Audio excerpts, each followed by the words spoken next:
Alright student, good morning. पहले question पढ़ लेते हैं। द चैलेंज प्रॉब्लम इंपॉर्टेंट है। ये डायग्राम है सिचुएशन का।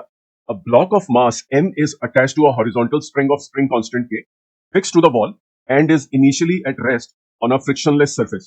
A bullet of mass m is fired horizontally, the velocity v, towards the mass. The bullet hits the block, gets embedded inside it almost instantly. Find the amplitude of the resulting simple harmonic motion. एक bullet एक block के अंदर घुस गया, जो spring है वो दीवार के साथ जुड़ा हुआ है। सवाल ये है कि what is the amplitude of simple harmonic motion. पहले तो मैं आपको समझा देता हूं। इस क्वेश्चन में बेनिफिट ये है कि आपको पहले से बता दिया है it's a simple harmonic motion. अगर ये नहीं लिखा होता तो it would have been very confusing. Simple harmonic motion क्यों है, अपने आप में एक मिस्ट्री है। पहले उसे सॉल्व कर लेते हैं। जो आपका छोटा मास है वो बड़े मास के अंदर घुसेगा, एक कंबाइंड मास सिस्टम बन जाएगा। एक कंबाइंड मास सिस्टम स्प्रिंग को प्रेस करेगा और क्योंकि इनर्शिया है, राइट, वेलोसिटी है कंबाइंड मास की, ये ऐसे प्रेस होगा, रेस्टोरेशन फोर्स जनरेट होगी, तो स्प्रिंग मास को वापस मीन पोजीशन जहां से वो शुरू हुआ था, लेकिन अब वापसी में मीन पोजीशन पे वेलोसिटी है और बॉडी फिर से ओवरशूट कर जाएगी। और ये मोशन सिंपल हार्मोनिक मोशन का लगातार चलता रहेगा। सबसे पहली बात, क्यों सिंपल हार्मोनिक मोशन हुआ? I hope you understood. Bullet has come and lodged itself inside the mass. क्या हुआ? कोलिजन। सबसे पहले आपको जो कॉन्सेप्ट लगाना है दैट इज कोलिजन। और वो कोलिजन किस टाइप का है? In elastic. इन इलास्टिक क्यों है? क्योंकि बुलेट जो है मास के अंदर घुस गई है।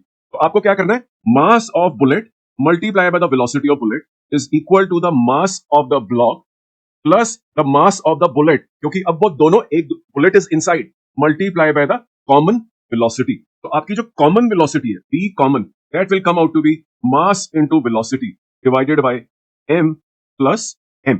अब आपको कॉमन वेलोसिटी मालूम चल गई, जब बुलेट मास के अंदर लॉज हो गया। अब क्या होगा? Now you can apply the law of conservation of energy. इसके बाद से law of conservation of energy निकालना है। अब बुलेट मास के अंदर जा चुका है, देयरफॉर हाफ m। अब आपका मास कितना है? m plus m। आपकी वेलोसिटी कितनी है? m into v divided by m plus m का whole square is equal to half a square. अब स्प्रिंग मास सिस्टम में मास दोनों है, बुलेट और ब्लॉक का। अब इस एक्सप्रेशन में दोनों तरफ हाफ काट लीजिए, m प्लस m रह जाएगा। यहाँ पे आपका आंसर आ गया मास इंटू वेलोसिटी का whole square divided by m plus m divided by k is equal to a square, and therefore a is equal to mass into velocity divided by m plus m k का under.